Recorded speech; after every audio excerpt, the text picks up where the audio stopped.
दशम भाव में कौन सा ग्रह है वो बताता है कि व्यक्ति किस प्रकार का काम कर सकता है। जब हम सूर्य को दशम भाव में देखते हैं तो हम कह सकते हैं कि व्यक्ति हाई प्रोफाइल काम कर सकता है, एडमिनिस्ट्रेटिव सर्विस में काम कर सकता है, जज बन सकता है, या फिर व्यक्ति जो है कोई भी लीडरशिप काम कर सकता है जैसे पॉलिटिशियन। यदि आप चंद्रमा को देखते हैं तो ऐसा कोई भी काम जहां आपको किसी को नर्चर करना हो, केयर करना हो, या किसी के ऊपर विश्वास करना हो, एम्पथाइज करना है लोगों के साथ, उनकी संवेदनाओं को समझना है,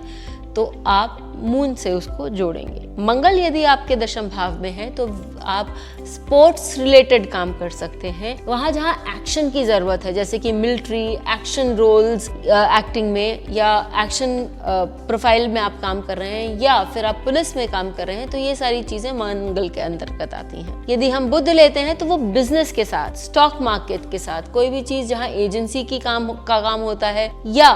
कोई भी बिजनेस रिलेटिव एक्टिविटीज होते हैं, तो वो आपको बुध देता है। गुरु के बारे में यदि आप जाने तो वो एक teacher, counsellor, lawyer,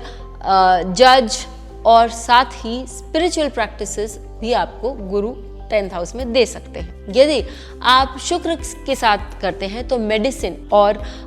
teaching, counselling, ऐसे इंपॉर्टेंट गुड्स या ऐसी चीजें जो बहुत महंगी हैं उनके साथ काम करने के बारे में सोच सकते हैं। शनि यदि आपके 10th हाउस के साथ रिलेशन करता है तो वो आपको एडमिनिस्ट्रेटिव सर्विसेज में काम देता है, वो ब्लू कॉलर जॉब्स देता है जहां पर बहुत लेबर इंटेंसिव एरिया है, वो काम भी आप कर सकते हैं।